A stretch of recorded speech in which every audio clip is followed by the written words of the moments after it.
All right, green, white, human company. Humans has a ton of great tools in this format these days. Thalia's Lieutenant, Esper Sentinel, Luminarch, Brutal Cathar, Ranger of Eos, and Resplendent Cathar here at the top end of our curve.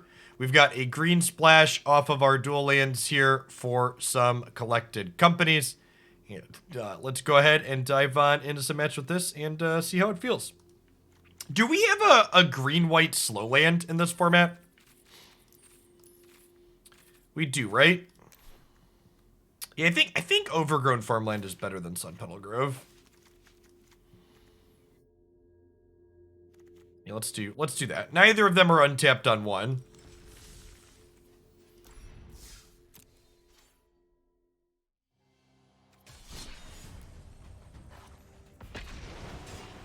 I don't understand your question, Viking.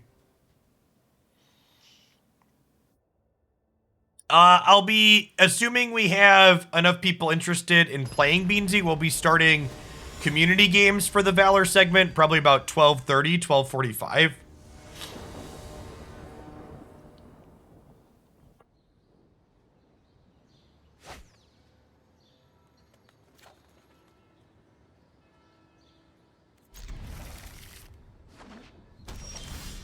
Worth noting that we are immediately punished here for Farmland versus Sun Petal Grove.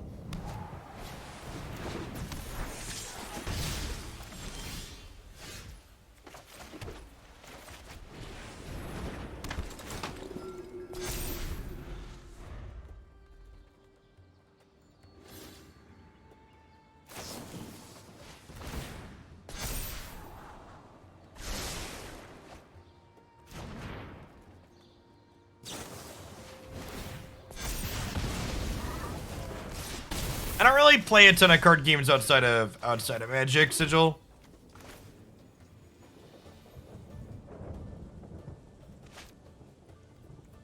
I'm gonna pass here actually and just plan to chop down this Bright Dragon.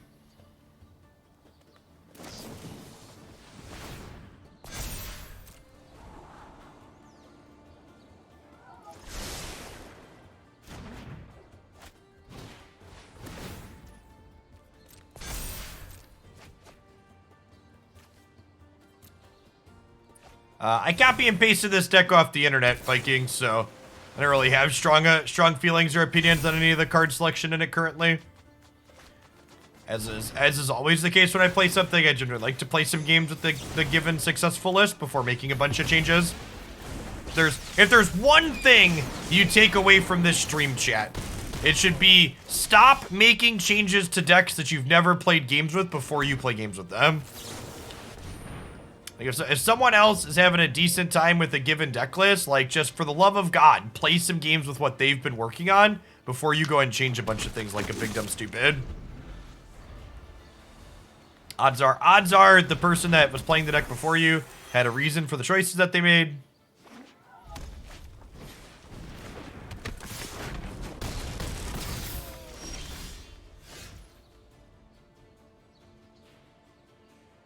I think we're just dead here in the air, huh? Game didn't feel particularly competitive.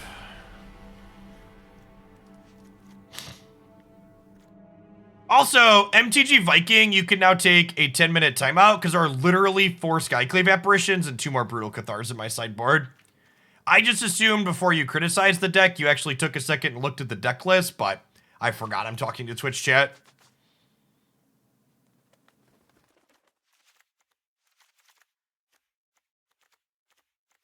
Hey, Trusty Dusty, thanks for the 15 months. I appreciate that. Welcome back. Thanks for keeping me around.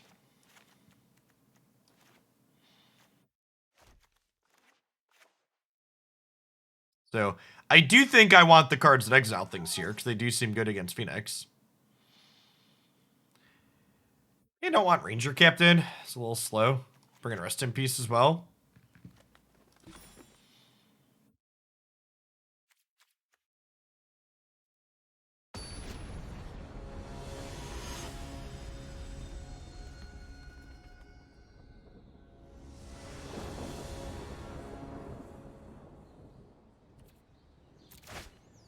B-Mac, thanks for the 4 entire years of support. Welcome back.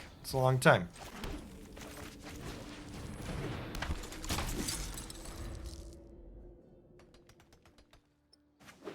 A number of the current Phoenix builds are choosing to play, Smoldering Egg now, too.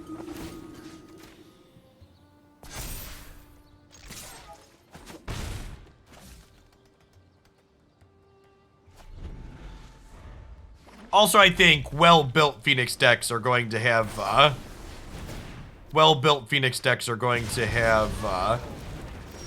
ways to be less reliant on the graveyard post board.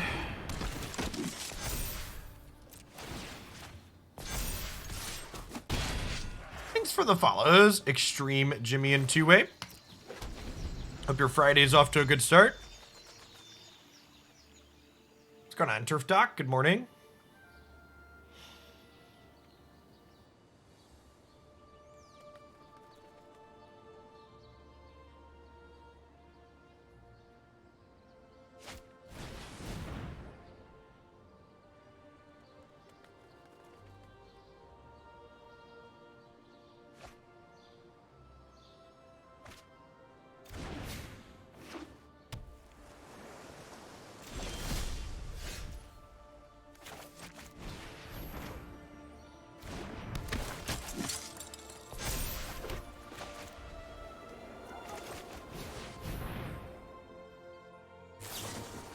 Hey, I'm glad you are, B-Mick.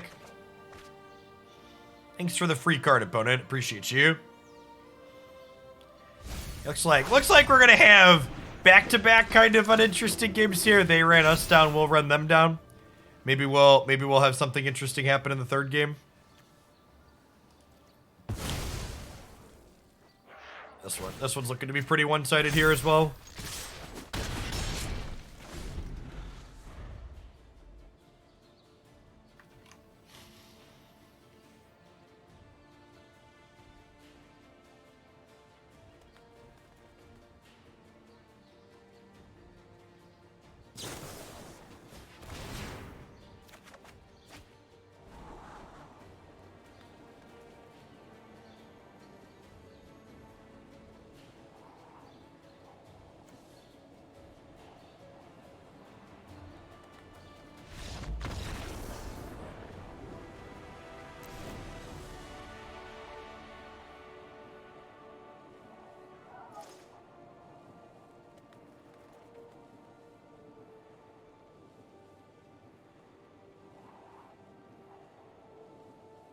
Yeah, I think I'm happy with how we boarded. Let's just run it back.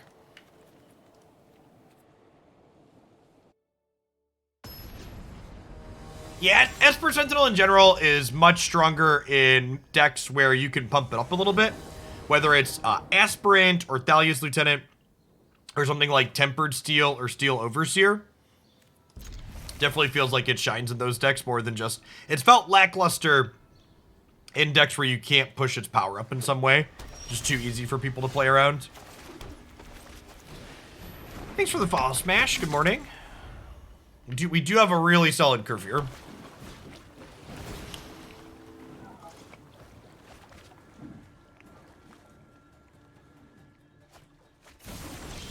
Wow, this Rest in Peace is great. Get a Faithless and a Phoenix here. What a meeting.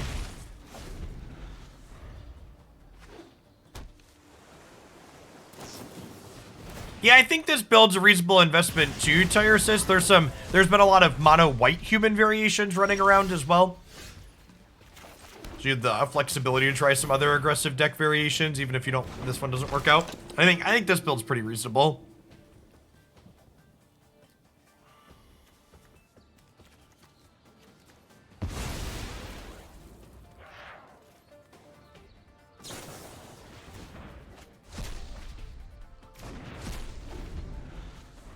Well, we just gotta pace ourselves into this anger. Playing out Darcy into anger is an interesting choice.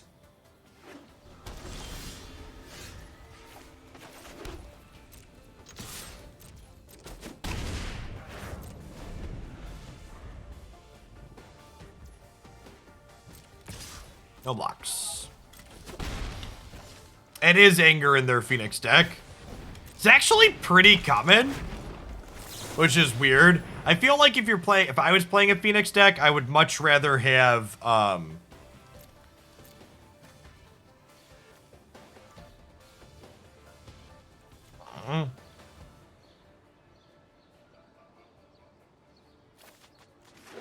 yeah, Sweltering Suns. Is it crazy to take nothing here? Yeah, it's probably loose.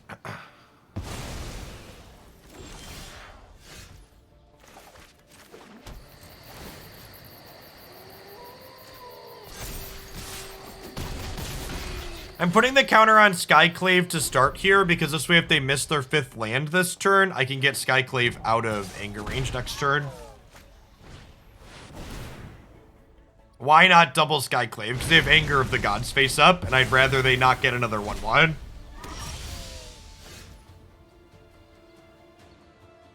Ooh, that's a good thought. I did not think about flipping the other one to get it out of range of anger. That's a good line. I agree that would have been better than my play. It's a great catch.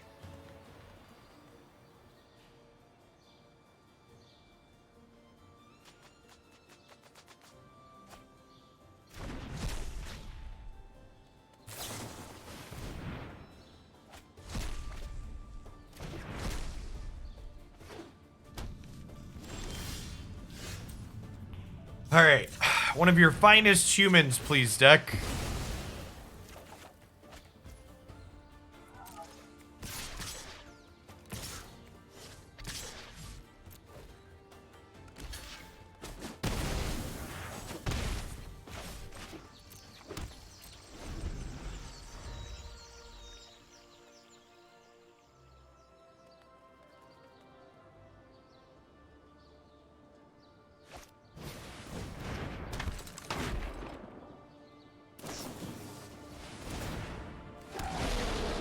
Dr. Peasy is one of their best cards against Rest in Peace, for sure.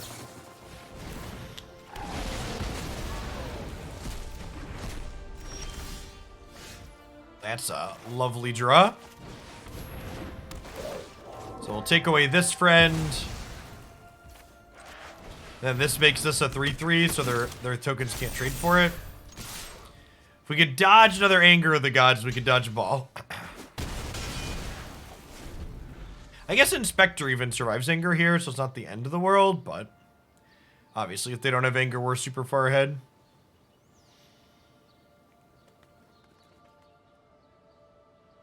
I am really surprised Spell Queller hasn't been put into this format yet via a supplemental product like Jumpstart or an anthology. It's a really popular card.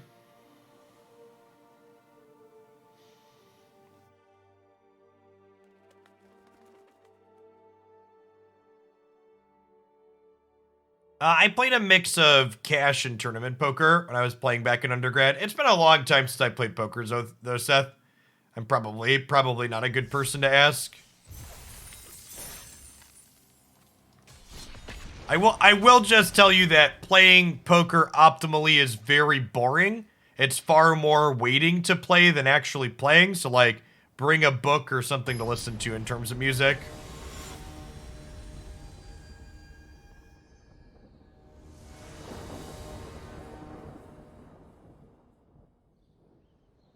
Hours of boredom, moments of terror. That's a great way to put it.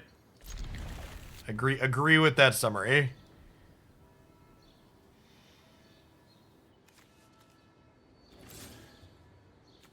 Overgrown Farmland, again, worse than Sunpetal Grove here. Maybe that change was bad.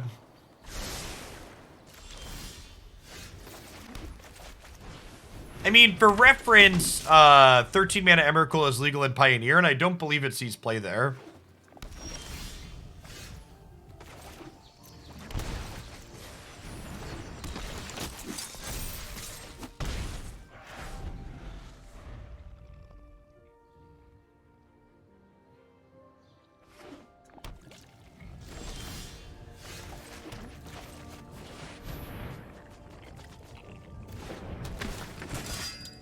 And then these attack, and this makes a human token and pumps this again.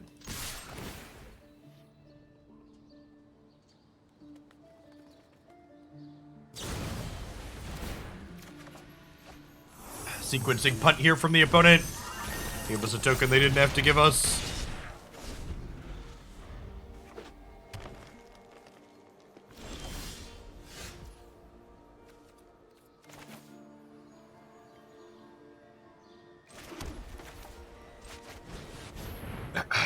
Does this smell like a Night Pack Ambusher? Frilled Mystic. Alright.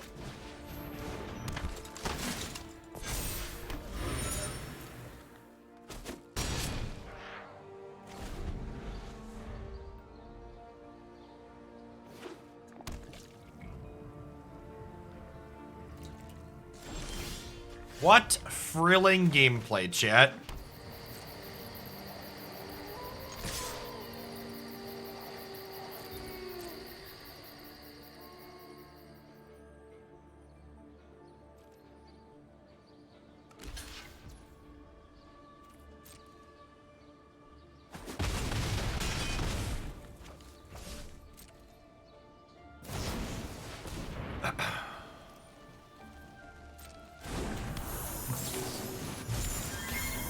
Just now while they're tipped out.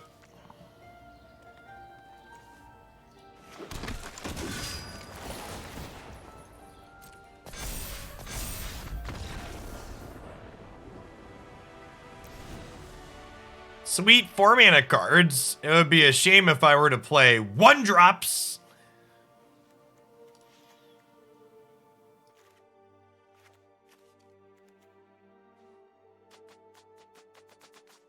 Definitely want the extra giant killer. Skyclave Apparition's probably fine.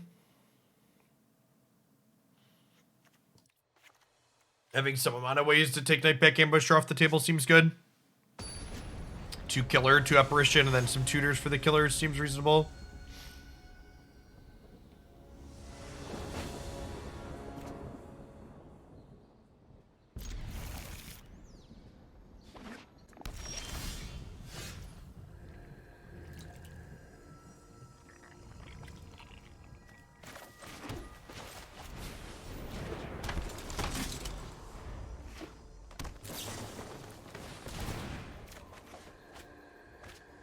Opponent's such a giver, chat.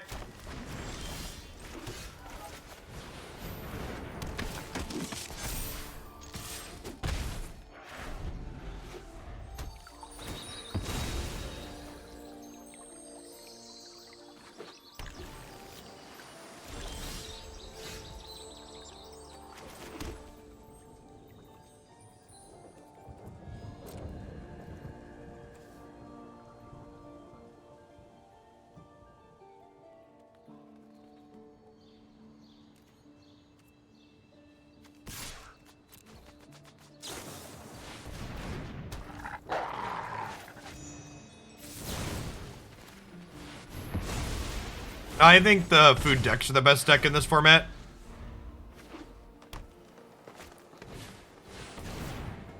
What? Okay, that's cheating, opponent. You can't just go and put playable cards inside of your bad flash deck. It ruins the whole point. Like, how am I supposed to deal with playable cards? This is completely unreasonable.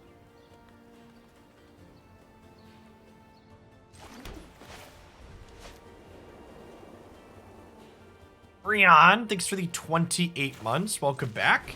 And Belly, thanks for the 27. I think I'm going to do these here and then this. This way I have a bunch of 3-power things that can attack into / block my opponent's Nissalands.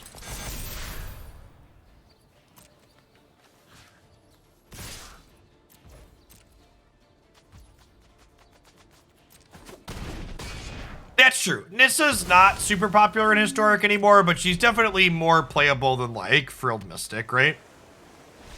Playable is relative, chat. Yeah, this is just the old standard flush deck, for sure.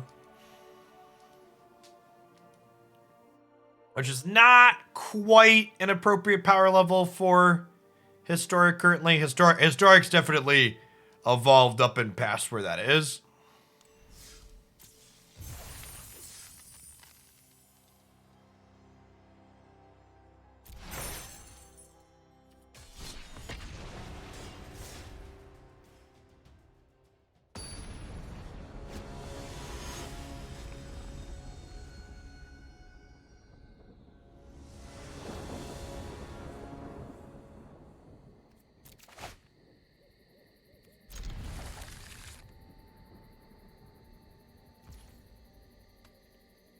No one drop, but hand's pretty good otherwise.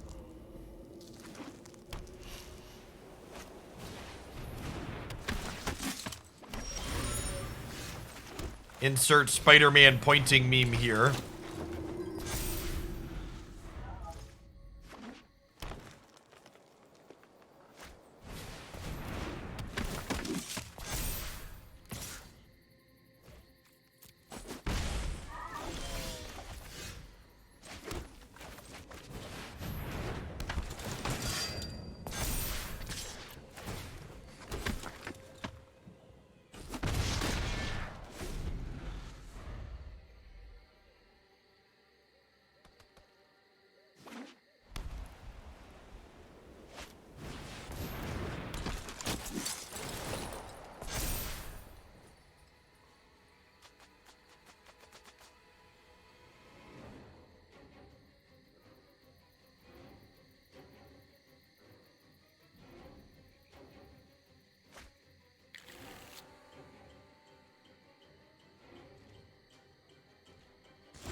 I think I want a Brutal Cathar. They're 3/3, so they don't have good blocks here.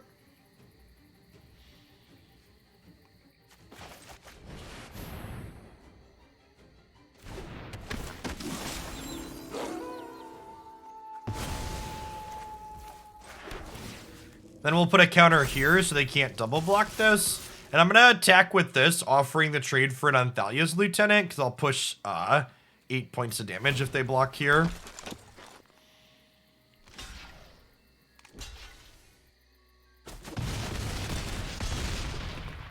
They choose to eat the 1/1s, giving us a window to push a bunch here. And then next turn we get to go Binder into Lieutenant.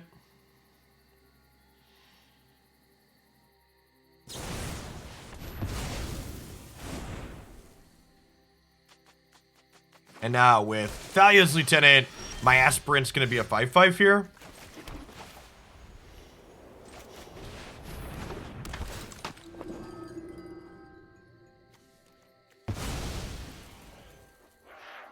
Stop their guard advantage.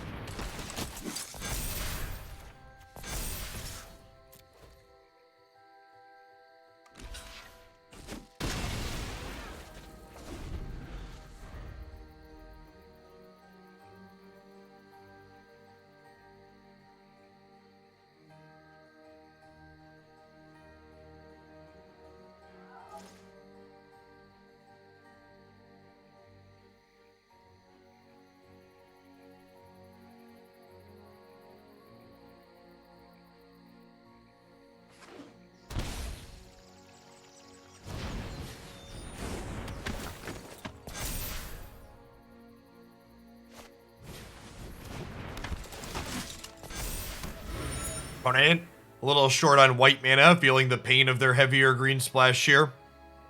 They can't play their entire hand out, which is kind of a big deal.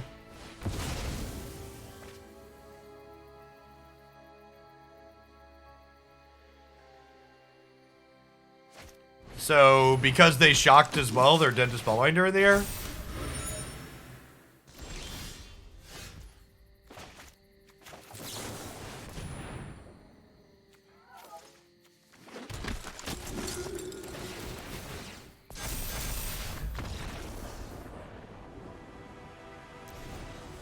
I bet they're playing the...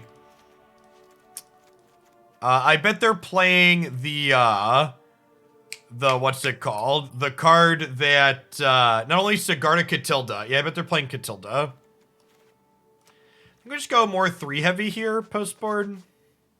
Just all our removal darks. Giant killer.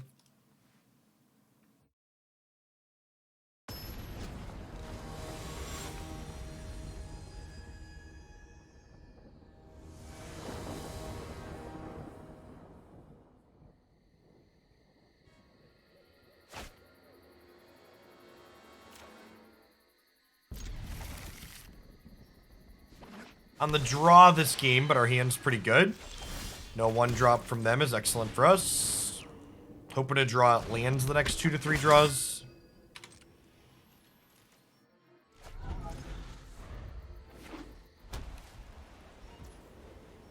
Wow, no 2-mana play from them either. Deal Arena.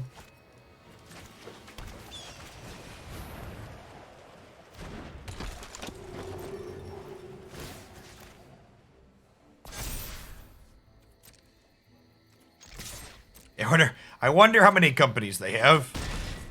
It's a good question. They have a bunch of Skyclaves and stuff.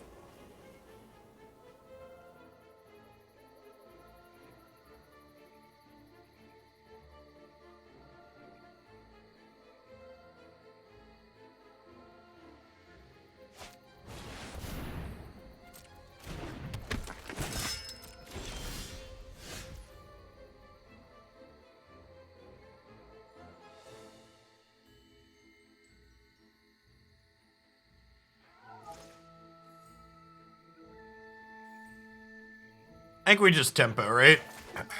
Just like Skyclave crack you for 5.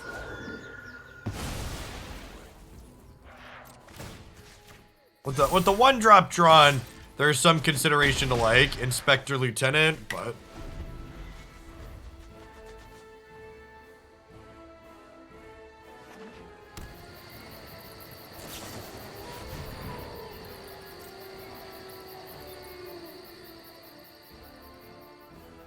hey, Koi, thanks for upping for the 2nd month. Welcome back. I appreciate the continued support.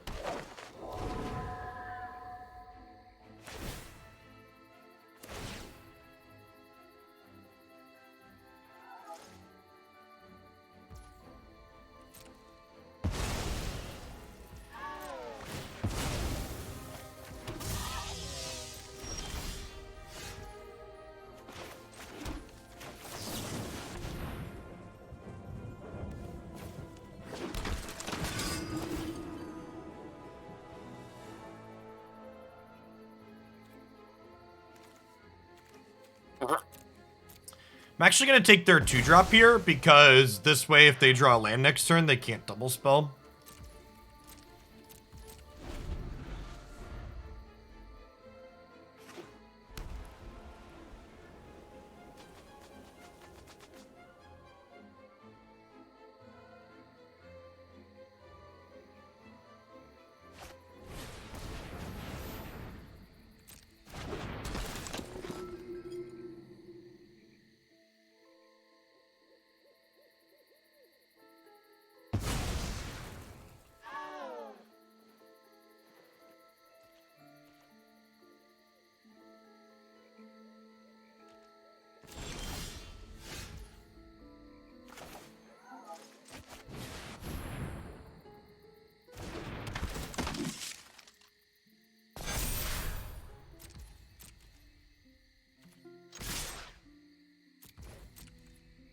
Gonna shove here.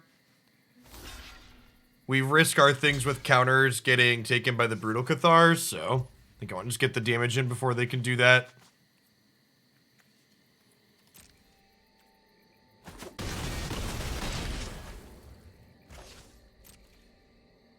Yeah, Skyclave will be pretty decent here.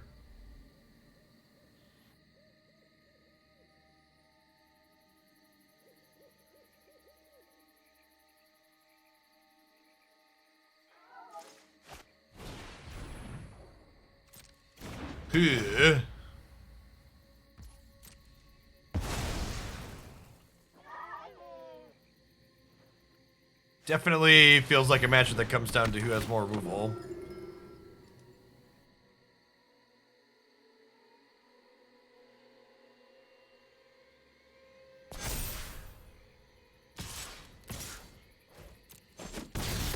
That's aggressive.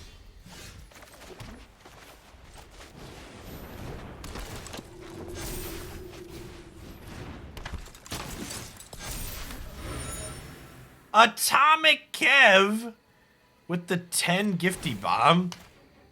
Good morning to you. Thanks for the support. It's very generous of you. It's either chump or they go to 3 here.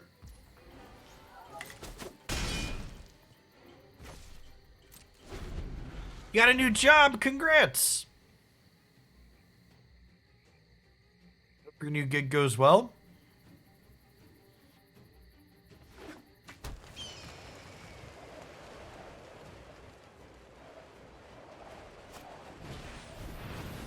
Yeah, land here lets them double spell.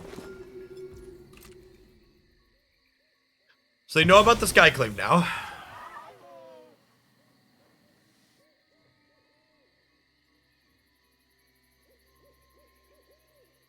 So if they want a Brutal Cathar, my 4/4, I then get to just get it back and then pump up the rest of my team. It does reset it to be smaller, but it makes everything else larger.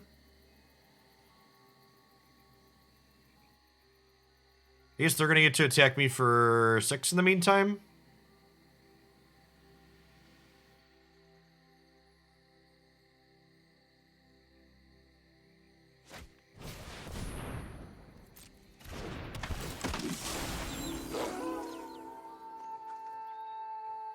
Depending on what they are, Bread. So it depends on what the, like, bad to interesting ratio is.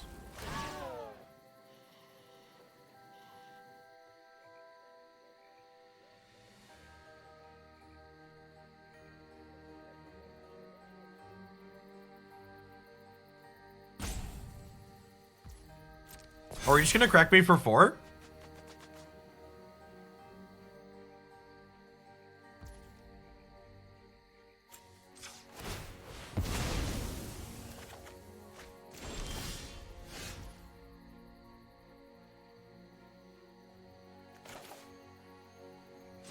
So, Ranger-Captain lets me chop down the Skyclave Apparition?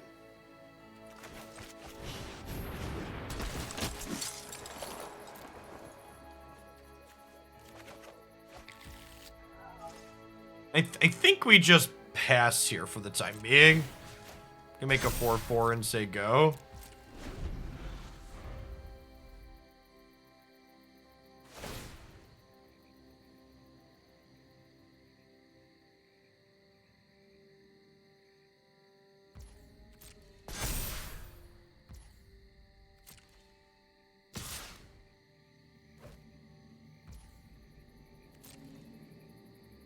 We just take this hit, right? And then we'll chop down the Skyclave, get a 3/3. We'll Skyclave their Cathar, pump up our jam.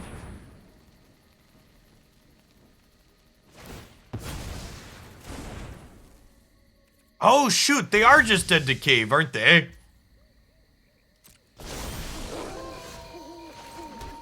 Alright, yeah.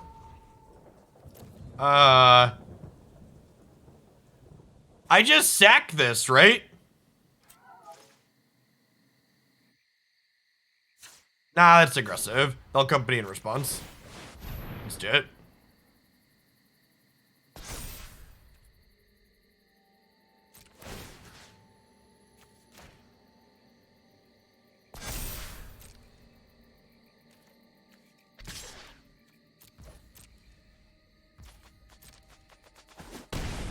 Hey, deal. Sometimes they miss your creature land, champ. To be fair, I missed our creature land too. Shout out to the competitive advantage that is Twitch chat. Hats off. Hats off to you at home.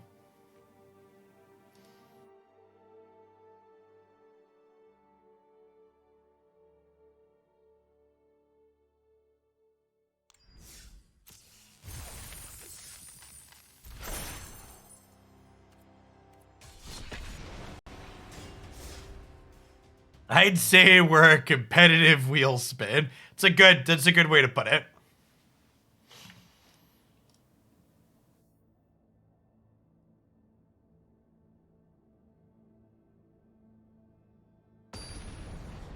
Am I old yet? You're like past the toddler era and like ready for school, Terran Terror. Thank you for the 4 years. Welcome, welcome, welcome back. Thanks for the tier 3. It's very generous of you.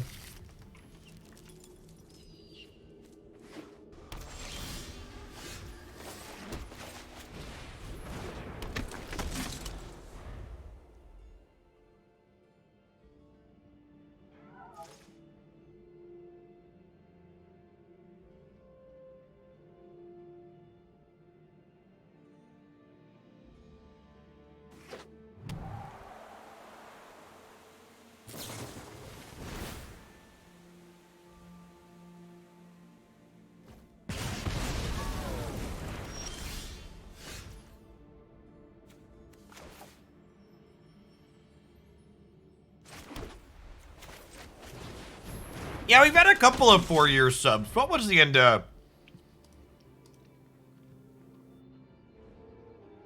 20... The end of 2017, I think, was when I was finally starting to stream more consistently, if I recall. Because 2018 was the year I went full-time content, and the fall before that was when I kind of started ramping up a little bit.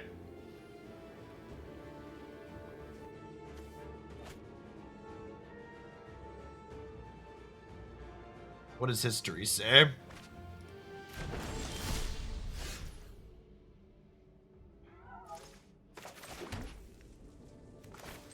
Let's take a peek about what they got going on over here. I would love to exile your Phoenix so you can't discard it. Yeah, missing their land's a real good beat for us.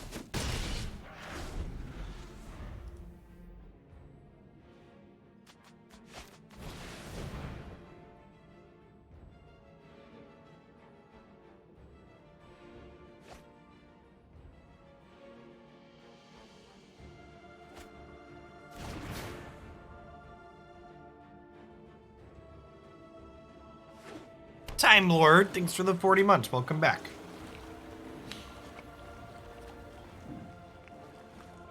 Have I always streamed Magic Arena? No, I streamed Magic the Gathering online before I did Arena.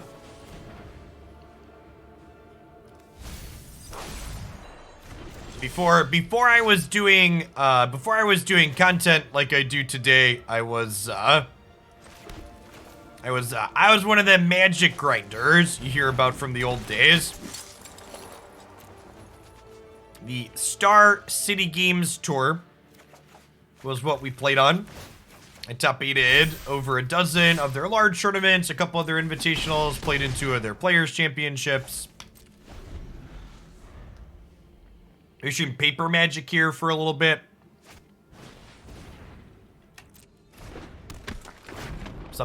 I'm something of a relic around the Magic parts of Twitch. I've been doing Magic content off and on here for close to 8 years.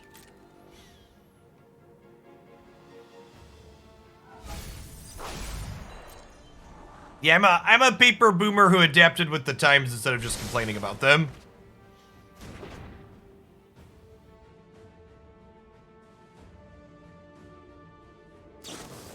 Yeah, I agree, Swift. That's a really good observation about this game. The Sentinel and Thalia died right away, but they stopped them from using their cantrips efficiently, which gave us time to get set up and put them behind. So they're dead to the Brutal Cathar, right? We just, like, take their thing and then attack.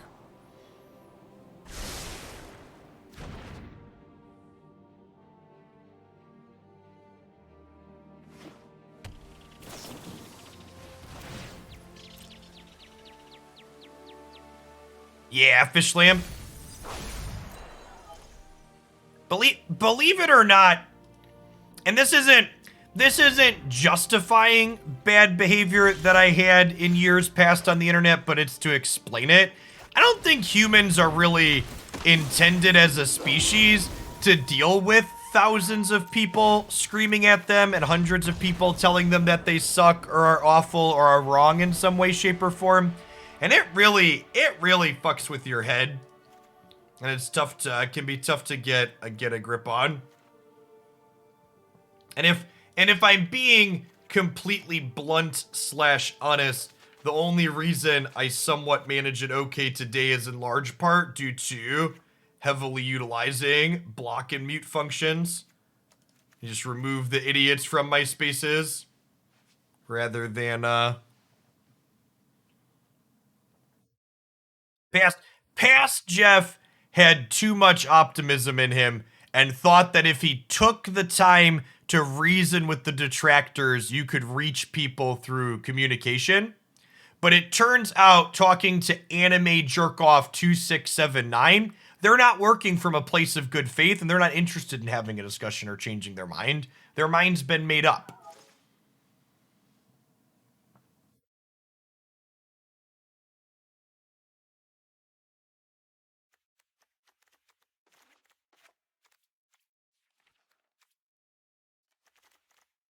That's how we boarded last time, right? Maybe we don't want the Brutal Cathars. It can be okay, but it dies a lot. I think I want my curve lower than this. I think Skyclave's probably good here.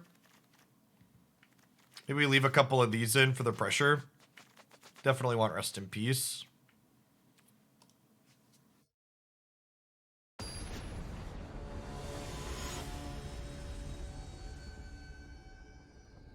I think the purpose of the Gideon in the sideboard is to have a threat that explicitly dodges sweepers.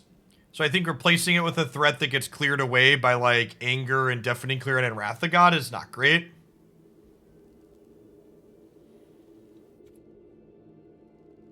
So, this could be being a little bit pedantic, Berries, but I think a better way to say what you're trying to say is it's a lot harder to change someone's mind when there's a screen between you.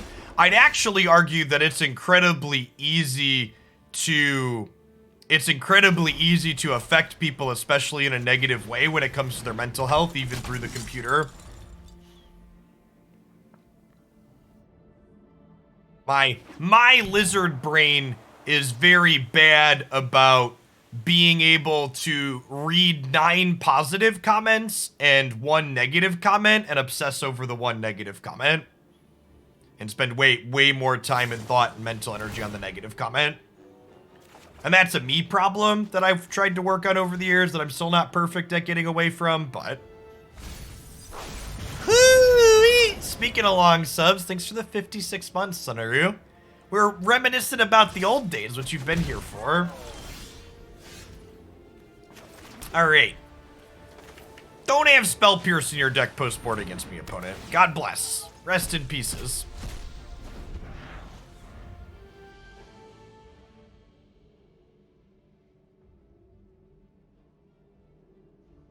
Jeff admits to being reptilian. We all got a little bit of lizard brain in us, chat. It's how we evolved as a species over the years. That guttural response that we just like, that instinct. This is where it comes. We don't stop and think about it. This is where we arrive at instantaneously.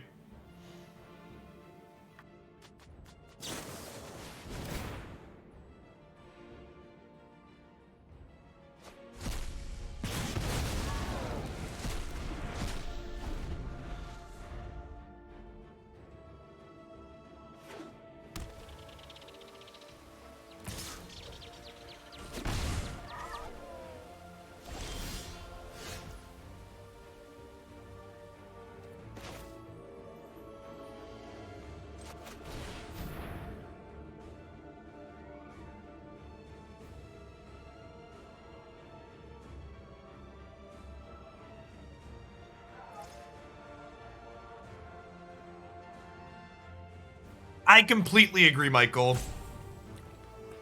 In fact, something that I think is beneficial for my experience with social media is that social media is definitely not going anywhere. And I think that I personally will be in a much better position to help my kids manage their emotional responses to social media as they grow up because I grew up with it, right? Whereas, like, you know, when I was 14 with a Facebook account or whatever and MySpace pages, like, my parents had no fucking clue what was going on. They didn't get it.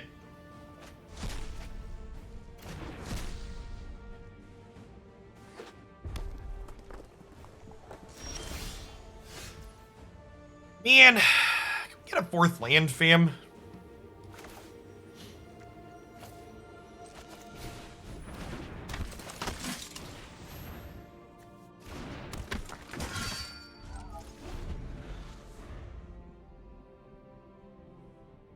Grizzled veteran of the internet frontier. We forged it. Forged that frontier. In chat, I promise, even if you're not listed in my top 8 friends, I still love you, okay? There's only 8 slots, and not everybody can have one.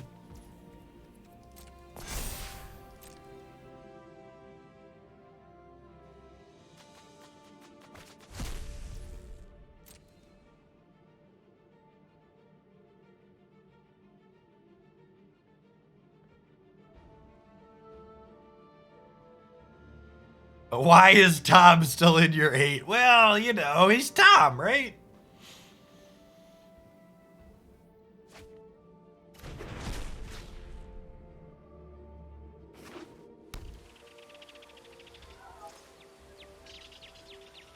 So, like, you're right that some of the specific social media sites of today are going to be different. Like, there wasn't TikTok and Instagram when I was growing up, but the lessons learned in the same way that we can learn lessons about storytelling from books that can be applied to like movies and other media. You can take lessons that have been learned from Facebook and Twitter and stuff like that and apply it forward.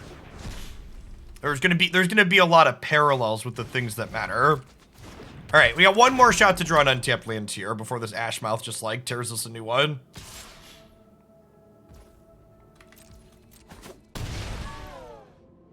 Is Twitch social media? Someone asked. 110% yes.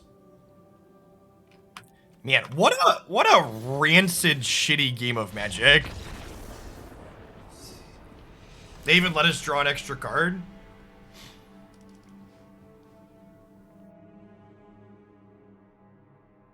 I am taking off of doing standard until Thursday when the new set releases. We're gonna focus on historic between now and then, which is only today and then 3 more streams to be fair. That's a great word if you're not familiar with it. Parasocial relationship. That's something that, especially if you have children that occasionally consume things like YouTube Kids, that I've really worked to talk about with my kids a lot, because I do let them watch some YouTube Kids, is that the people that they watch on their screen are not their friends. They can like the stuff that they watch and they can enjoy it, but they don't know that person, right? And even adults can struggle with that sometimes. Like, I appreciate all of chat being here, right? But, like, I don't know most of you out there, right? Like, as people.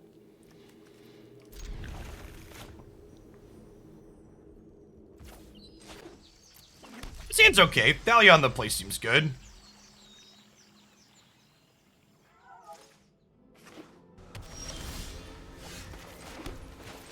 Yeah, and honestly, Twitch probably blurs the parasocial relationship line more than other social media platforms tend to, because of the fact that I can interact with the chat that you put in, right?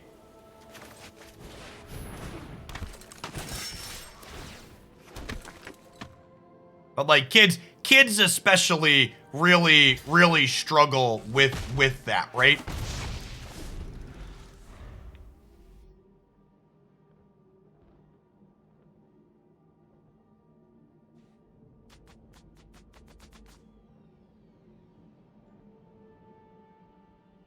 Yeah, and parasocial relationships predate Twitch. They definitely go back to just like traditional forms of media too, like actors and actresses. Like those like Life magazines that basically stalk famous people. Like people feel like they know them because they know their kids, they know all these other things, right?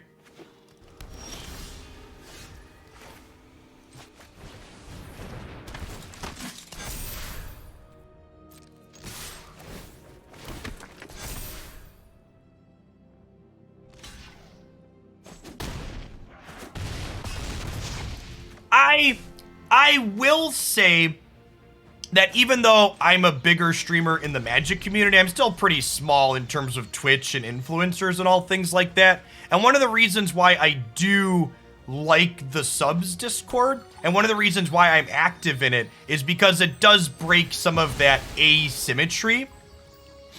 That asymmetry between me and the audience, right? Like we're kind of on more even footing there. It's not like you're not seeing me and I'm not talking. We're just both text and avatars.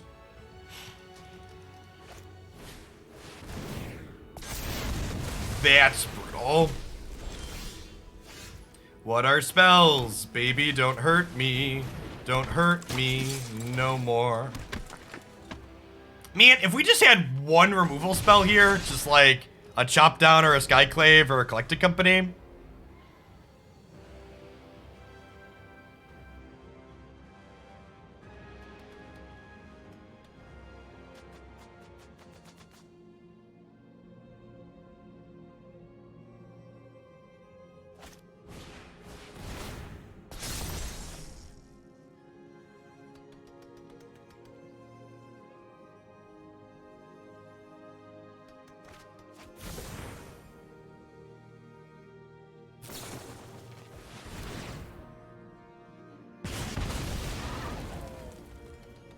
Alright, when they have land third 1-mana spell here, we're actually in a lot of trouble.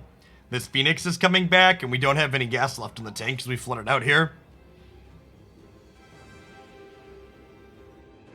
Yes, definitely, Lay Archivist. Parasocial feelings is why OnlyFans is successful in terms of adult content, where traditional pornography fails. Completely agree with that. Wow, no land here is huge.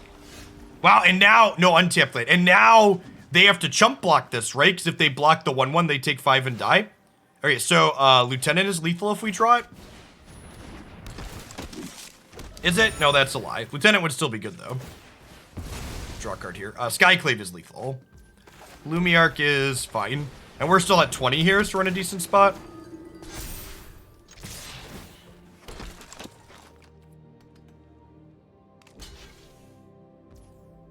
Annual Hugel Thanksgiving. We might do a cooking stream for Thanksgiving again. That was kind of fun last year.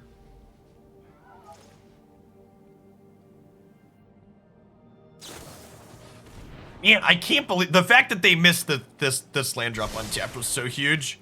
If we don't get angered again here, we should be in a good spot to win. Adeline's actually felt really good. This card's synergy with Thalia's Lieutenant specifically has felt very strong. The fact that it has a 4th point of toughness by default in order to survive things like anger has also been... Yeah, this is my full-time job. So I actually have 2 other computers in my house that are capable of...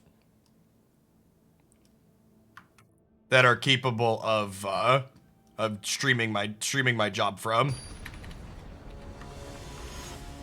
So like in the event of complete and total system failure, like I could like walk upstairs to my office upstairs and like do my gig. Thanks for the 14 months, Delinsky.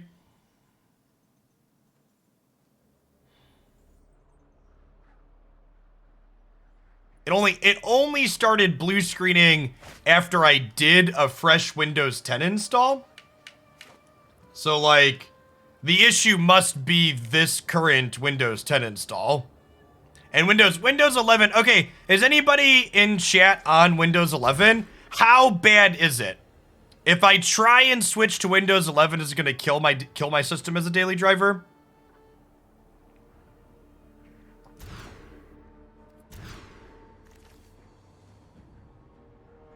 All right, I'm just gonna take. Yeah, we'll keep this actually. Hand might actually be fine. It's actually a good hand.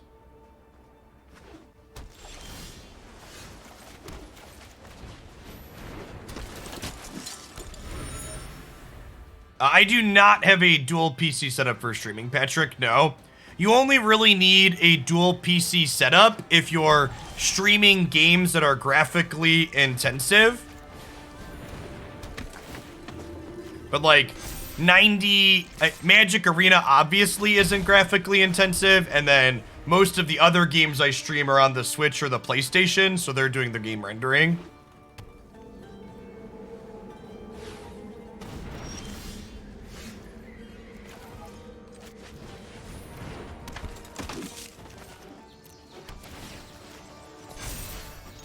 Get this out of anger range. Yeah, I have 32 gigs of RAM. We mulled to 4 here, actually, for reference.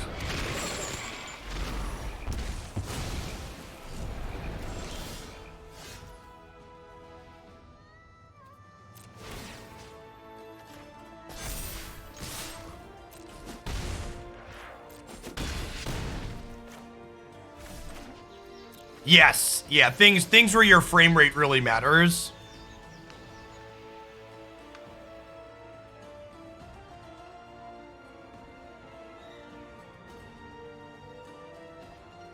All right. I actually have 2 SSDs in this computer. I have 2 M2 drives.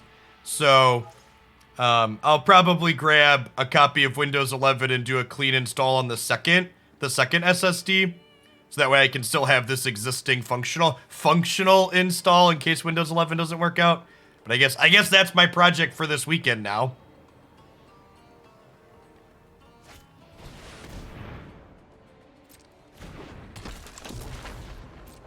All right, 1 Thalia's lieutenant, so we can kill them next turn.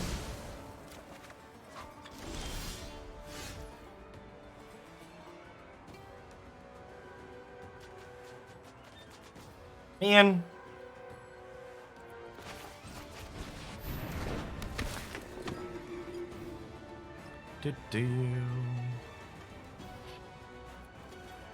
Okay, so if I take the Fading Hope will cost 4. And then it would cost them 6 to play it twice. So they can still play it twice next turn even if I take it. So I think I just take the Yorion then?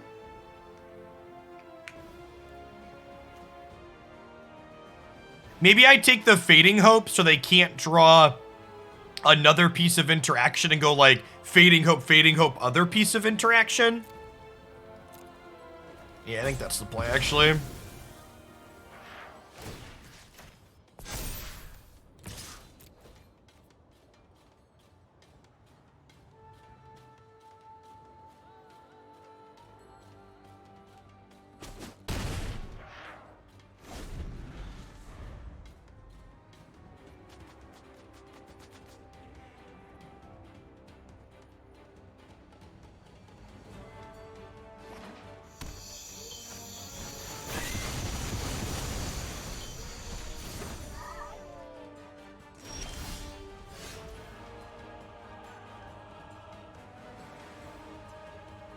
Well, we tried. That's impressive, considering we mulliganed to 4.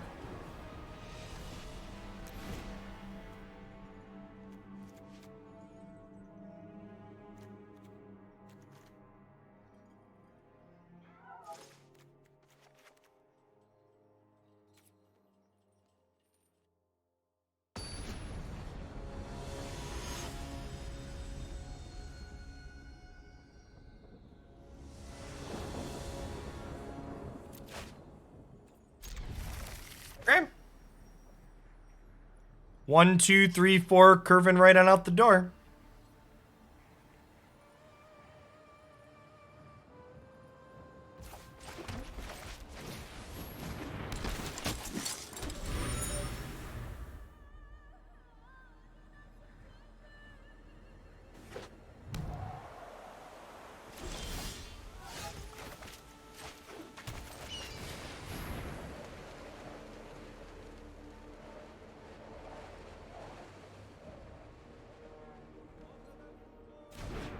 Fading Hope as a card name does an apt job of describing what you feel as your opponent casts it, for sure.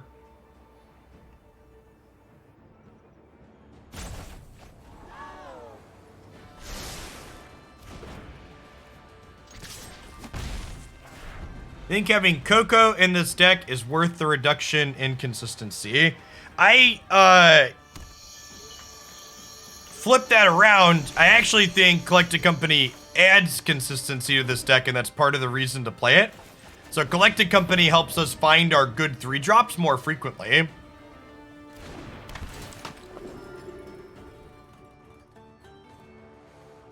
And the cost of consistency on the mana base is like pretty minimal to 0. Yeah, well, I'm gonna take their castable spell this turn and then attack them for 1.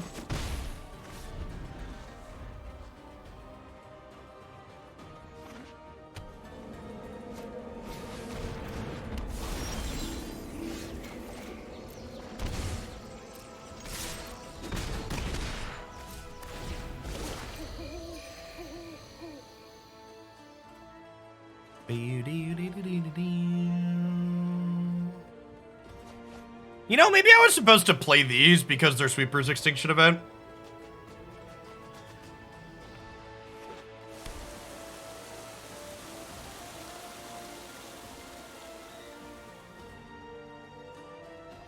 Yeah, that's the real question right there. The question you want to ask yourself about this versus the mono white variation is playing this version worth giving up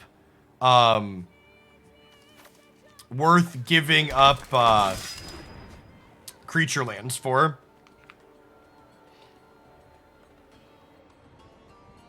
Because Faceless Haven is a really good Magic card.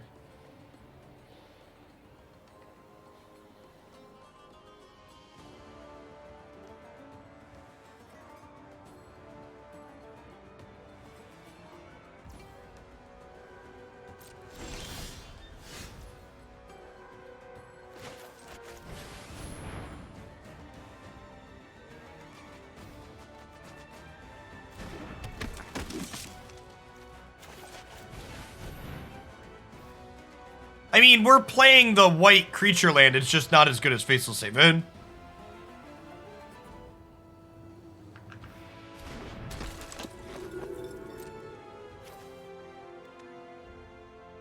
Yeah, the fact that our Collected Company was a little odd there was not great for us.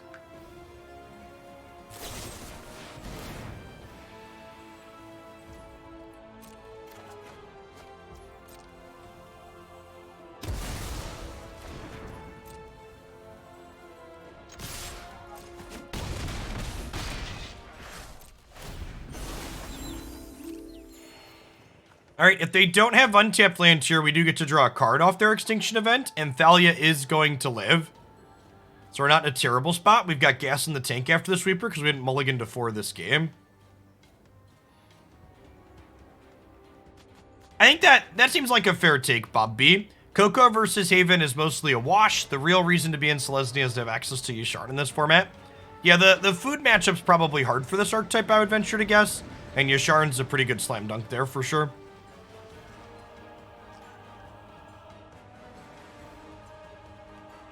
I don't think our deck has enough green mana to consistently play a card on 2.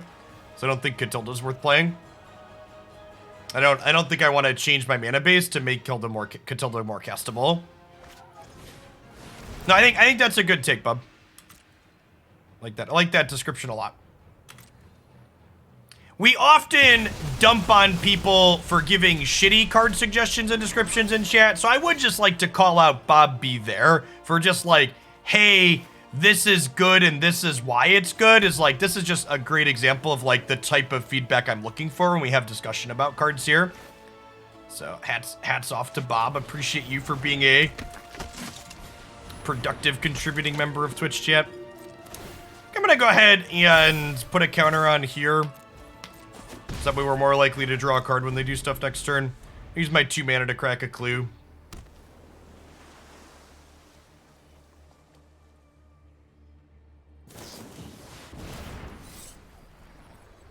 Oh, brutal. Think I deserve a timeout now or something? I mean, celebratory timeouts are fine in Hooglandia.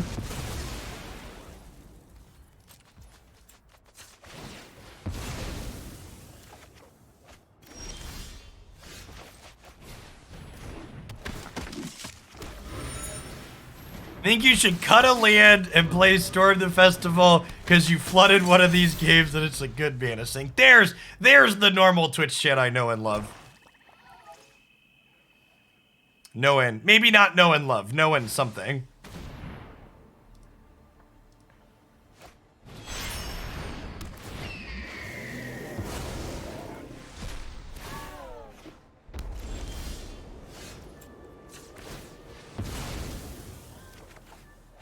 Just barely tolerate. Accurate.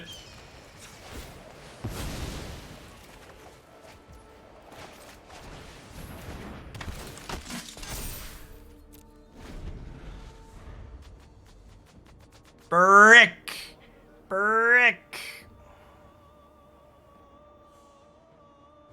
Would our deck play Valorous Stance once it gets printed? Maybe. That could be a reasonable card to include in this archetype. I also really like Valorous Stance as a card, though, so I'm a little bit biased.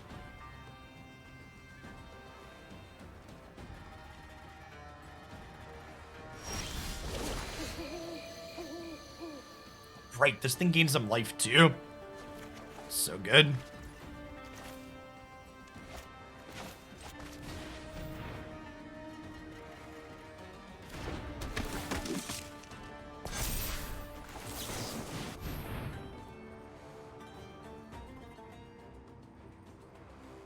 Can we get another lieutenant?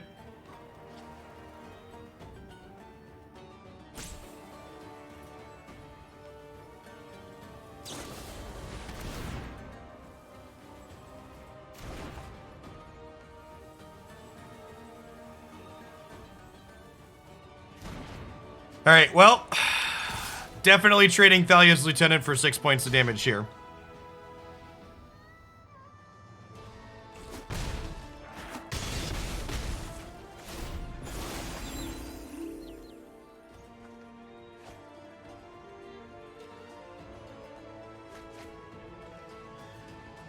Heroic Intervention. That card's not particularly good. It's very difficult to hold up.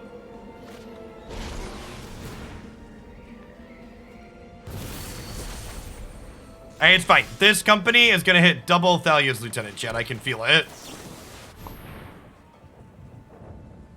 Not even once. Yikes. Yikes!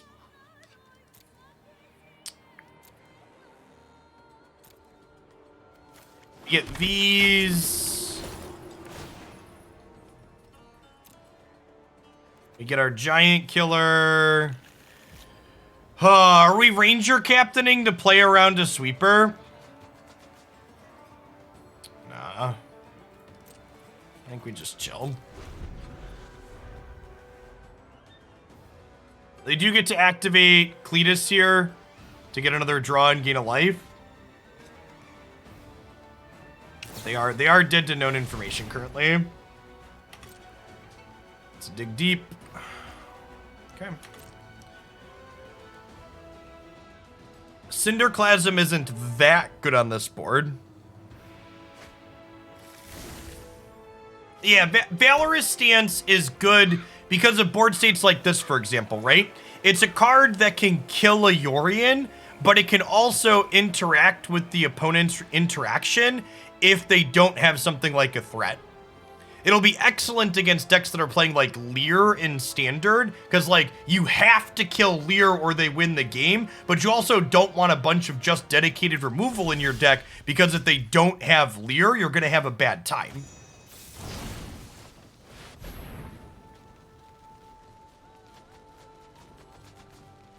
Unfortunate this is a tapped land, because if this is another divide by 0, I can't recast it.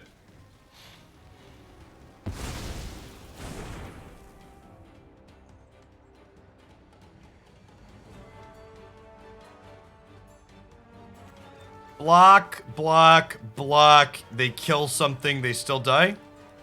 Smash you.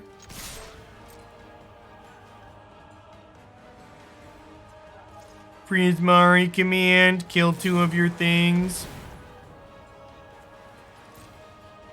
Ooh, can this let them live? They go to 6. They go block, block, block. Wow, yeah, they're going to 1 here.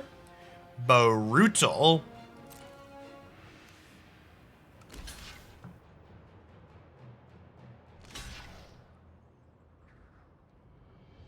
It kills Siege Rhino in your Mantis Rider deck.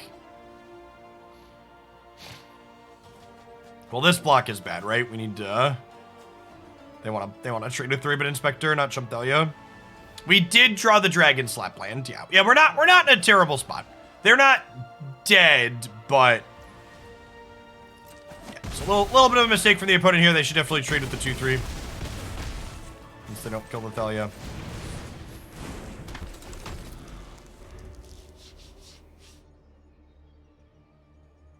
Mommy Makeout Summer, welcome back for the 20th month. I've not really looked at new spoilers. We'll do a constructed set review one of the days next week before the set releases. And then we'll have my thoughts on things next week. I think the full set is fully posted now, but I've got a contract for a sponsored segment starting at noon, so I don't want to like do part of it and then wait. This will give me time over the weekend to like skim things and pull out the cards that I want to talk about too, which is nice. They have Test of Talents in their deck against me. This is someone who's been hurt by collecting company, chat. We're gonna do a deck building stream too. I don't know. Maybe.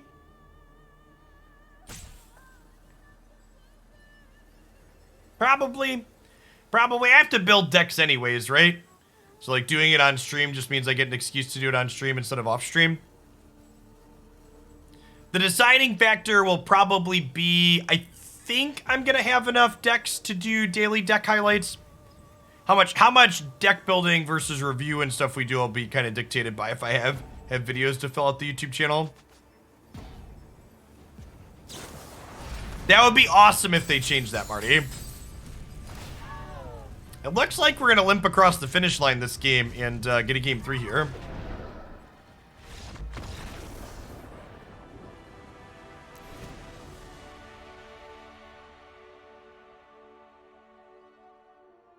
The full spoiler was posted on Wizards website today.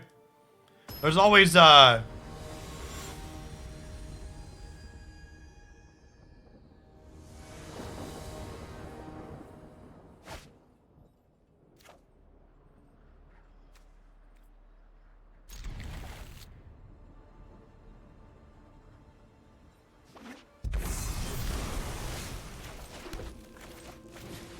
Sentinel into Thalia is a good start against the control deck.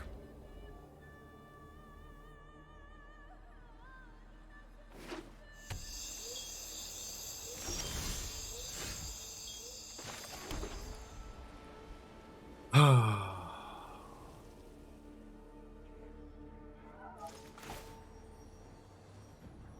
think I'm gonna Luminarch here because it's better against Cinderclasm.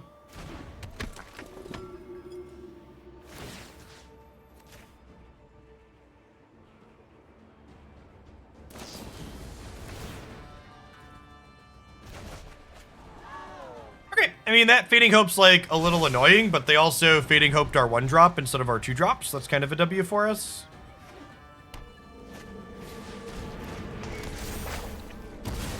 Alright, well, Elspeth's Nightmare here makes our play this turn super easy. Gotta get our non-creature out of hand so the second chapter on this bricks off. Thanks for the follow, Elpez.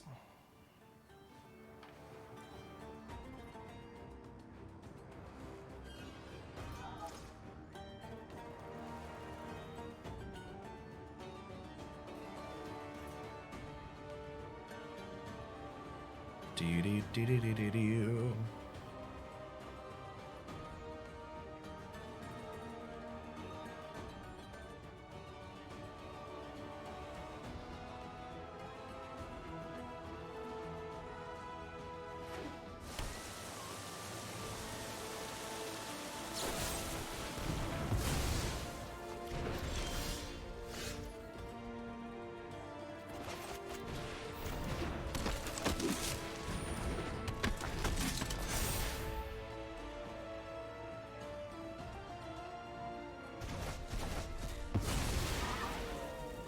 Cleave is basically kicker. Isn't everything basically kicker.meme?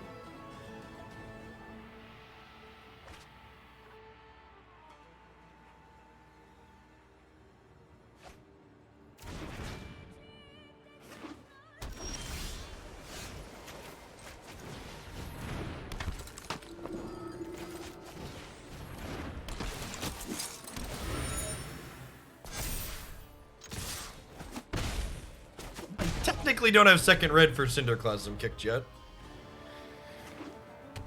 At least if they Shadows Verdict, I draw a card. Okay, untap green, please. Nice. Nice.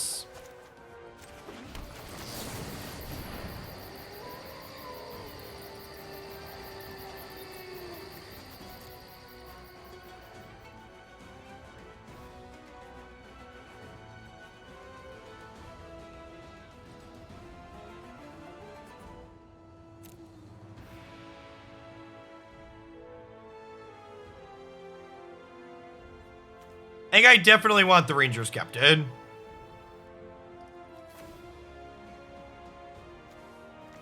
Yeah, I think it's Captain Lieutenant here.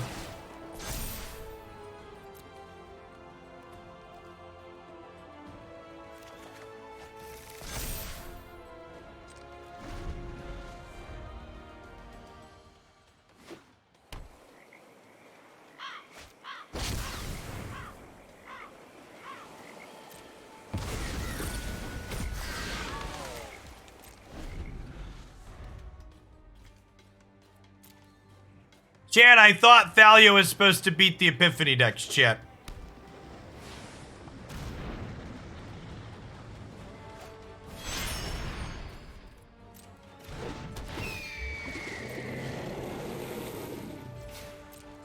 Maybe we're kind of winning still.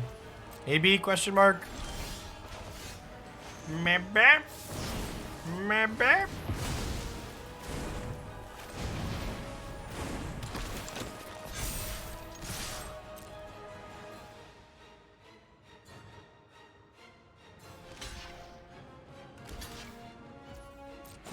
Yeah, keeping our mana value staggered to player under Extinction Event is also nice. Agree.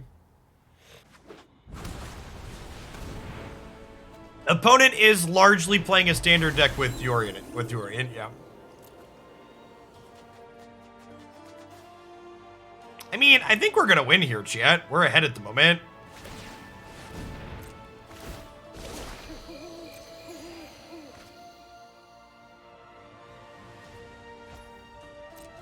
Yorian lets you fit more standard cards in, dude.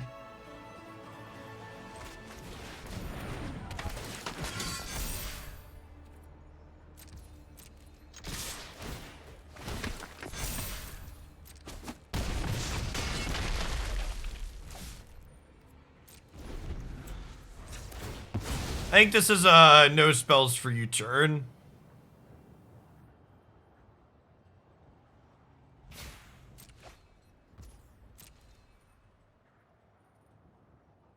No non-creature spells. And then next turn, we can Spellbinder to, like, check what's up.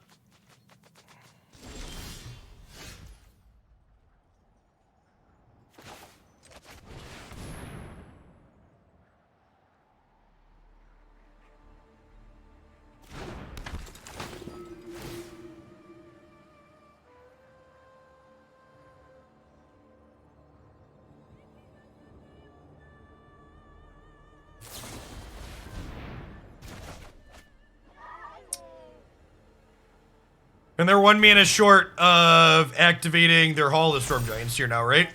So they're dead.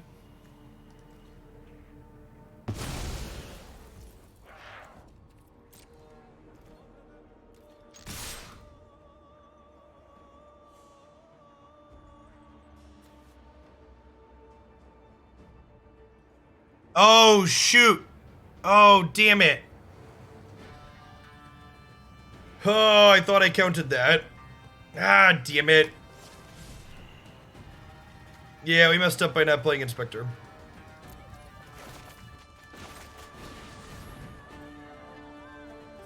Cletus makes some mana, chat.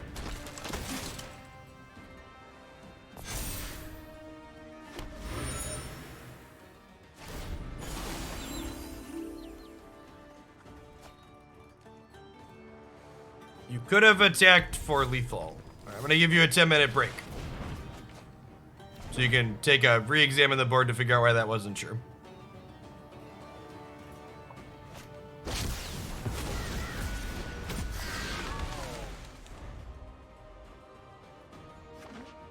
What's going on, Face Boots?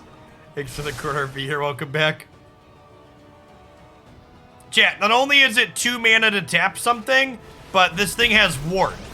It also has Ward 3. So even if you thought this cost 1, you're still wrong because of the text on this. So not only could I not activate this because it costs 2, but yeah. Stop it, chat.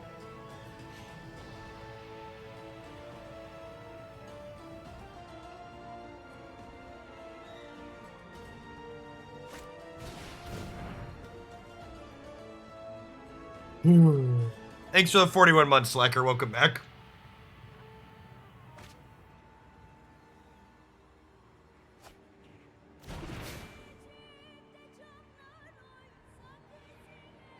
Like, I'm not even certain that we're losing this game. It's just kind of fucking exhausting.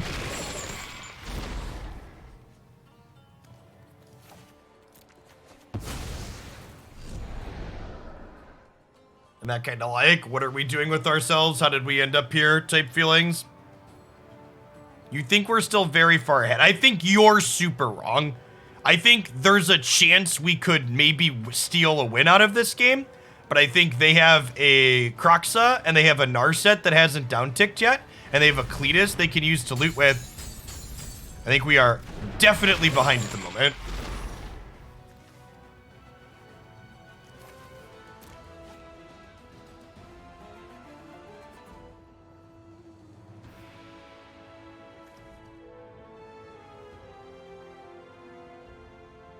And they have a fading hope, just chilling, ready to send something back to the Abyss to him.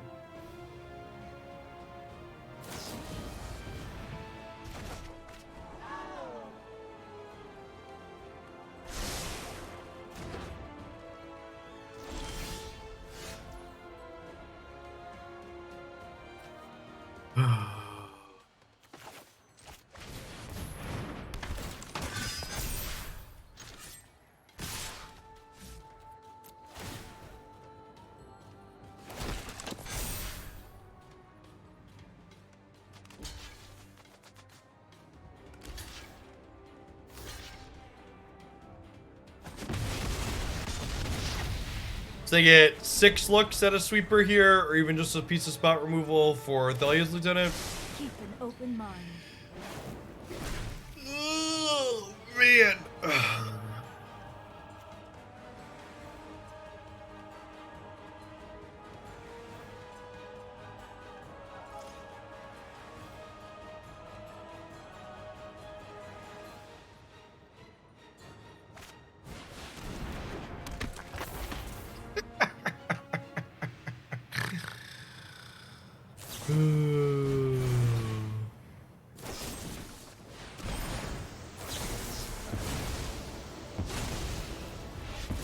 Alright, we're done now.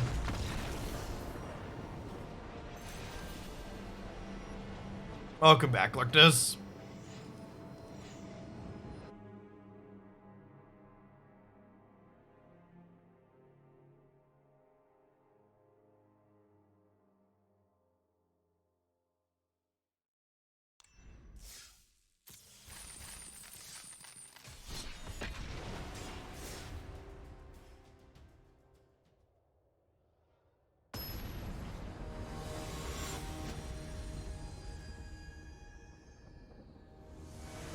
For reference, I know that that matchup was so long it felt like an entire year because of how tedious that type of deck is.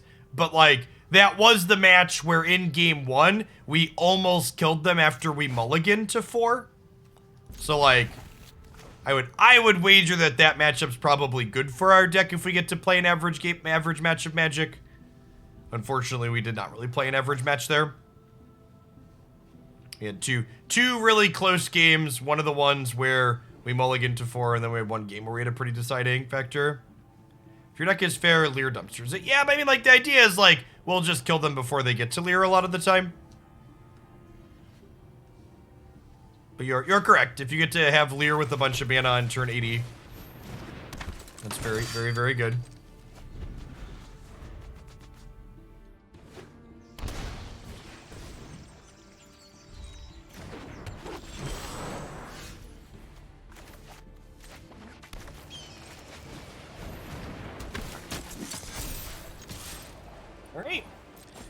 the lands to curve out here.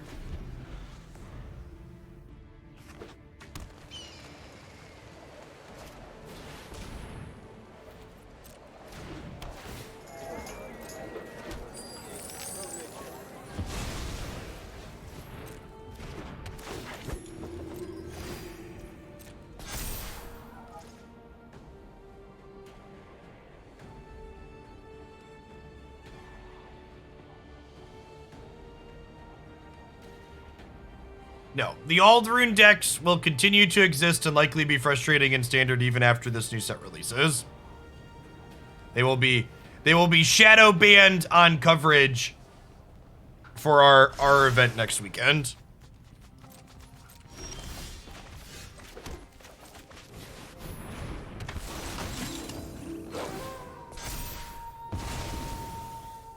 We'll try and find matches of Magic people actually want to watch. One of the nice things about having open deck lists and me being in charge of picking matches. Well, and I guess I should say me being in charge is actually my wife picking the matches out, but same difference. I tell her who to avoid.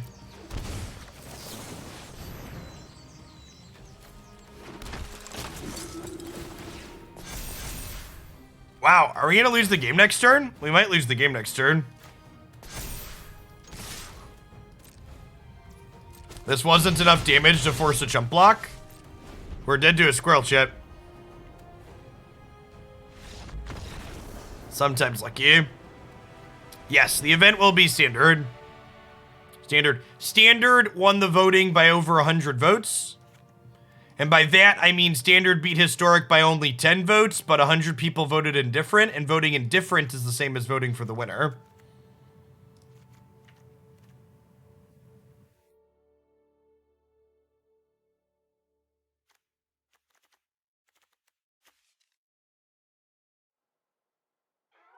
Leave one giant killer in, just bring in a bunch of removal. Yeah, the squirrel combo deck that the opponent is playing is on my list of things to get back to. We'll probably play it next week.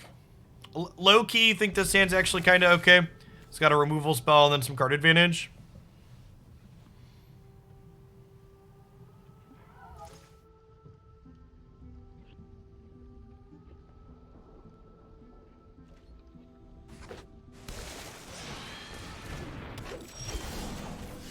Maybe next time I have indifferent, I'll put I take no responsibility for the outcome of this decision as the checkbox.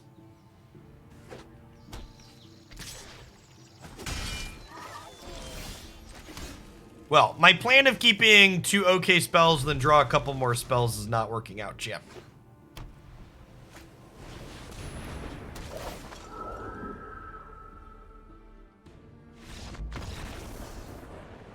Yes! Our deck's busted, shit. Put him in a trash can. Opponent's probably just flooded. Hopefully they have better luck in their next match. Thanks for the follow, Green Hearts.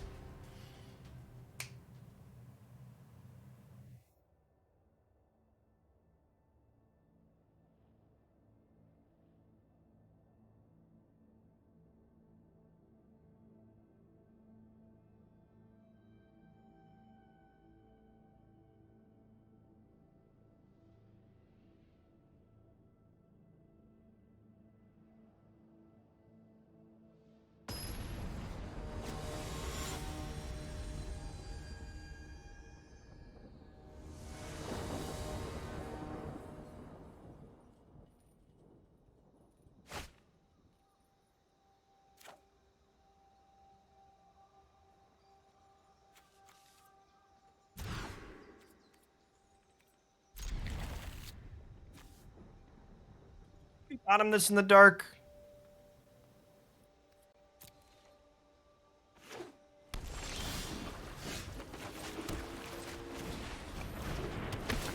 For the 16 months, Peel. Welcome back.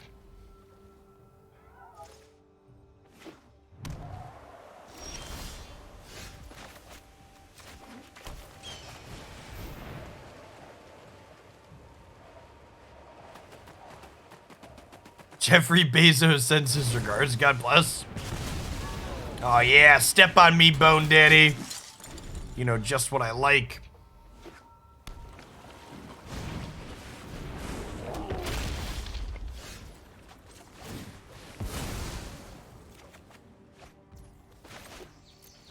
What are spells? What are the odds our opponent concedes for a second game in a row while we have only one spell in hand? It happened once, right? It could happen a second time?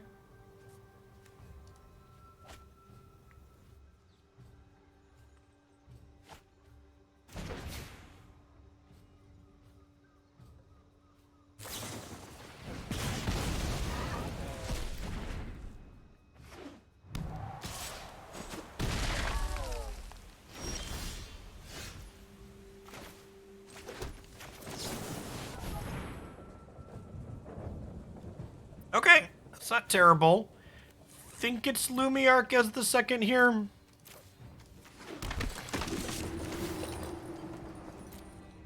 We can grab Giant Killer.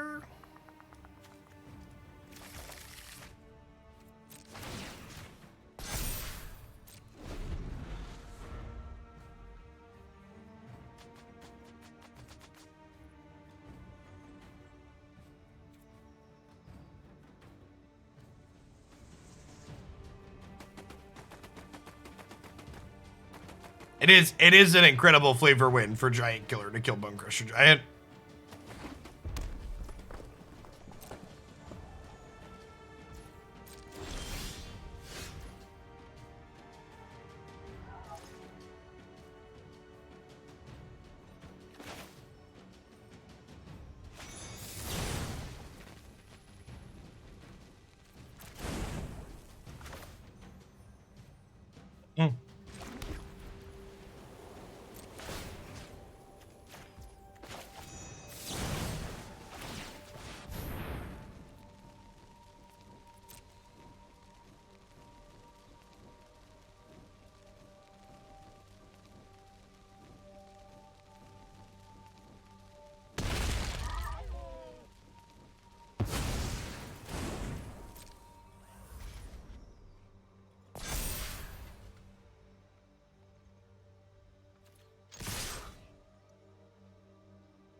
Really know what they're doing?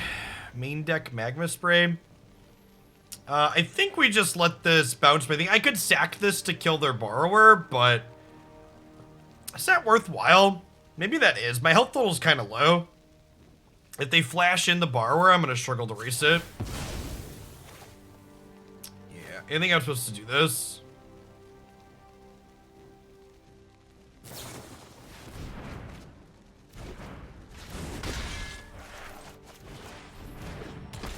That's close, because, like, I don't really have a lot of spells, but, like, the 3/1 flyer is also kind of a big deal here.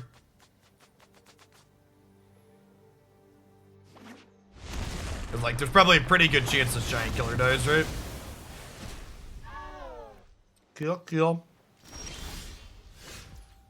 Yeah, the fact that we're on all lands and haven't drawn any creature lands is big sad.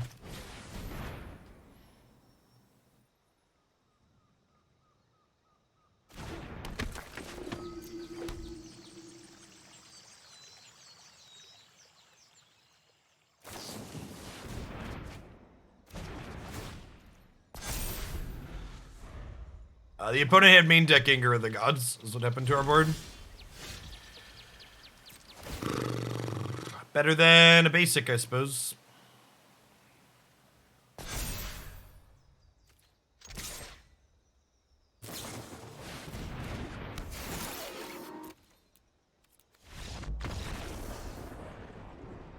Okay, so definitely want my Giant Killers post board. Do not want Brutal Cathars. I want my Gideon Blackblades.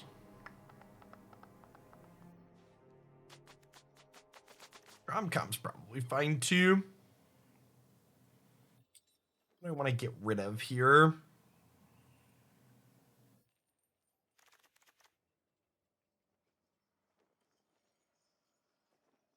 Got a land. Alright, fine.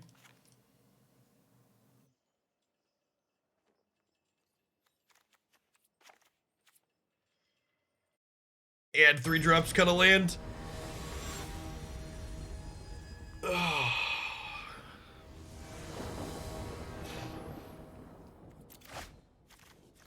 For reference, I did that there partially because it's funny, but I also think that cutting lands in post-board games is something that people don't do frequently enough in Magic.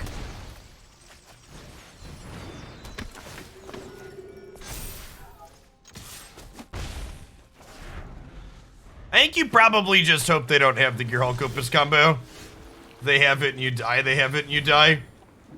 This matchup doesn't have a ton of player agency, chat. You're just like jamming your Magic cards and like hoping they die. Sometimes you're gonna be in a position where you can like place 1/1 counters to play around in Anger of the Gods, but like you're largely just gonna get punked by a bunch of different things, so like just hope you don't get punked by it. Like here, I can choose to put a counter on this Esper Sentinel to get out of anger range, but then we get Brazen Borrowered or Fading Hoped and like still feel bad about it. So like, you're always gonna get got by something.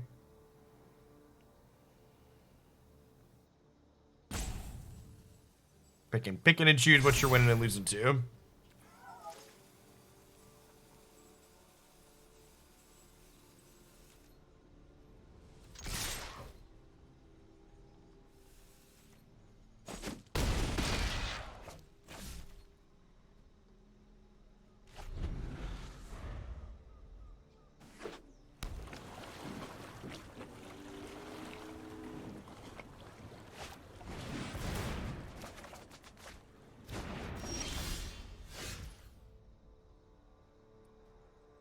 Well, shit.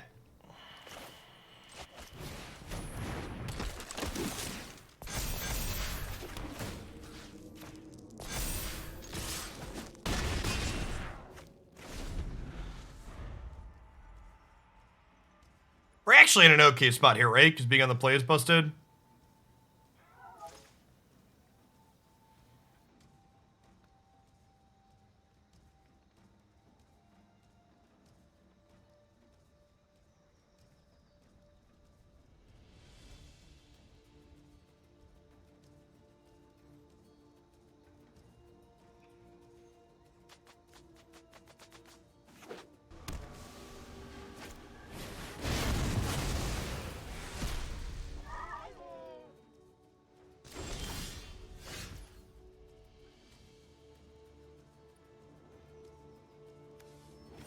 Gee, chat, I really wish this view sideboard button showed me my current sideboard instead of... I can look at untapped, right? Yeah, I don't have any removal spells that I can Coco into. At least there's one decent piece of software, huh? Alright, it's fine. We're still pretty ahead here. We get to go ahead and force a jump block, and then we get to Spellbinder plus Dauntless Bodyguard here. Untapped, by the way, is sponsoring the Hoaglandia Open this coming weekend, which is sweet.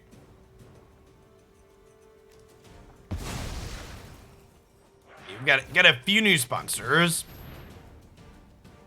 Let me posting the full list up when we get the event page. But we've got Coalescence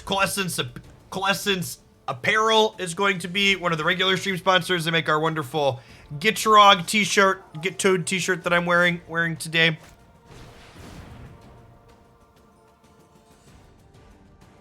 Untapped, and then Metafy. Metafy is our second headlining sponsor, along with Cool Stuff Inc.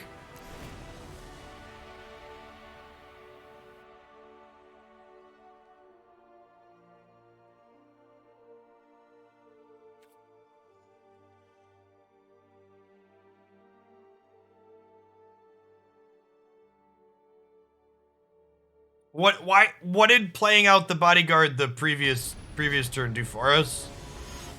Yeah, I wanted the ability to have access to collect a company. Do I own any shirts not made by that company? Not really t-shirts, if I'm being honest. I like their shirts better than most of the other shirts that I had, so like as they've sent me more, I've thinned out my non-Coalescence Apparel shirts.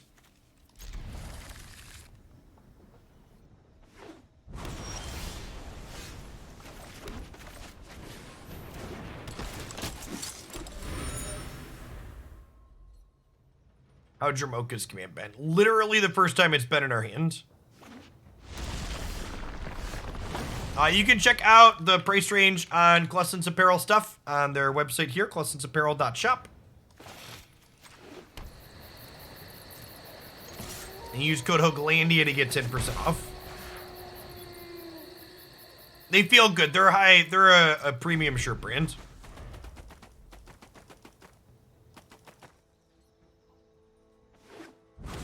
They're nice and soft, they aren't scratchy, and they hold up in the wash real well.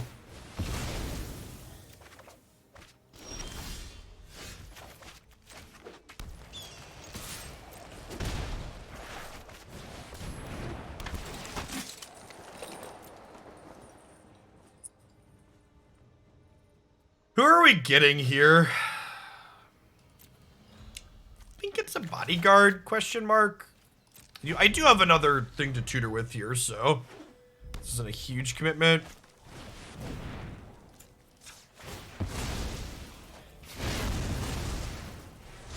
And 2 more to tutor with, actually.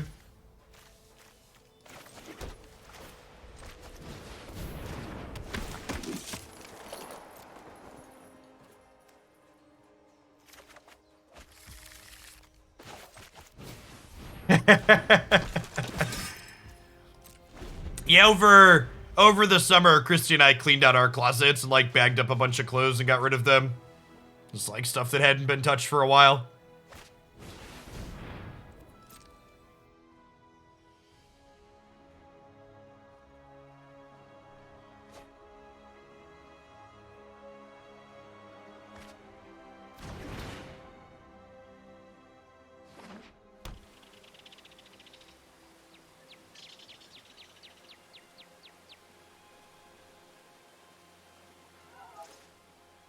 So I think the plan is next turn we will play second Ranger Captain whilst holding up Dromoka's command, so that way they don't both get angered away.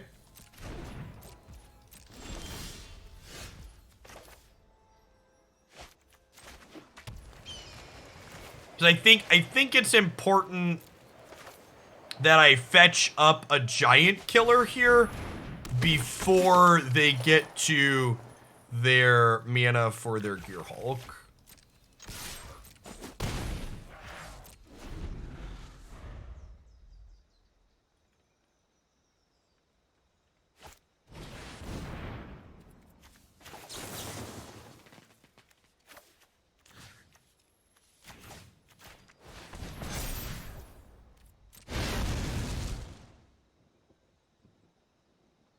In no instance, but like a 5/6 is pretty good.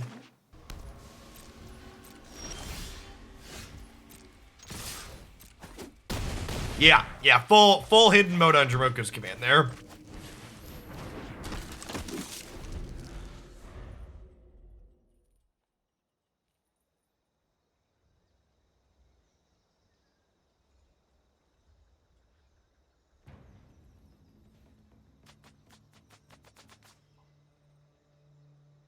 Good chance they're dead here, huh?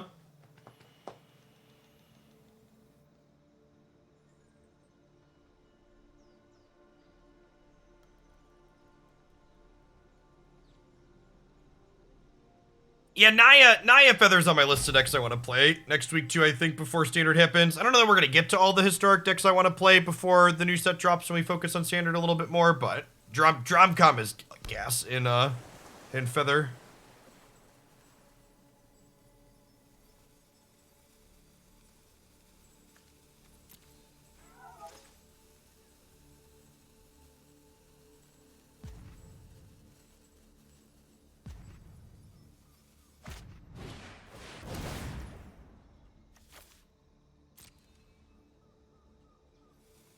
Your premiums.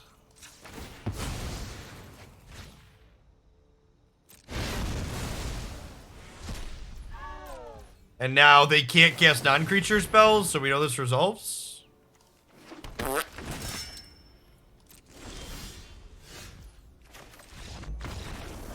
Good stuff. Good stuff. No, I think Angel Fire Ignition is legitimately good in Feather. Like a 2 of. We played the deck last month or the month before. Wargy Corgi donated for it last charity stream. That's pretty reasonable.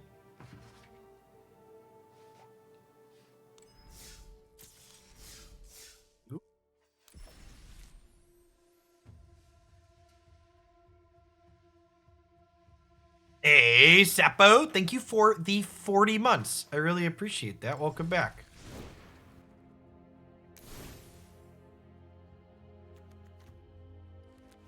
I mean, I think the new 1 mana card that counters Foretold cards, like, really just doesn't matter. If they would have printed in, like, white or a color that wasn't blue that didn't already have answers, it might have been a big deal, but the fact that it's just, like, another blue card that's probably worse than Negate and Disdainful Stroke in most spots means that it's just not very good, most likely. Things that are good, most likely, though, I like this deck. I think human aggro is still one of the better things you can be doing in this format. I think splashing Collected Company into a creature deck is very reasonable and powerful. We actually didn't play against any food in almost 4 hours of ladder play today, so we didn't get to test them. But I think having access to green with Yasharn out of the sideboard is a big leg up for this green splash in the humans deck as well. I think the food matchup is challenging, and this card kind of shutting down a lot of what the food deck is looking to do is a big deal. So I think that in addition to giving you this powerful card advantage, getting this better answer out of the sideboard, and, you know, we had a cheeky Dromoka's command there as well, definitely instrumental in helping us win that last game against Blue-Red. So if you like the look of this deck, I think it's very reasonable and it's a fine thing to play. Would you bring in Rest in Peace against food? So I don't think I would bring in Rest in Peace against the Jund food variation, where their only graveyard card is Cat Oven.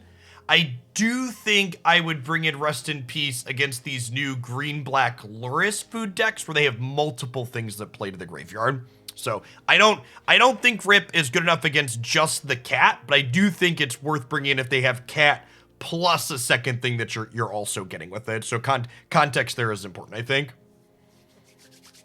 All right. For the rest of the stream,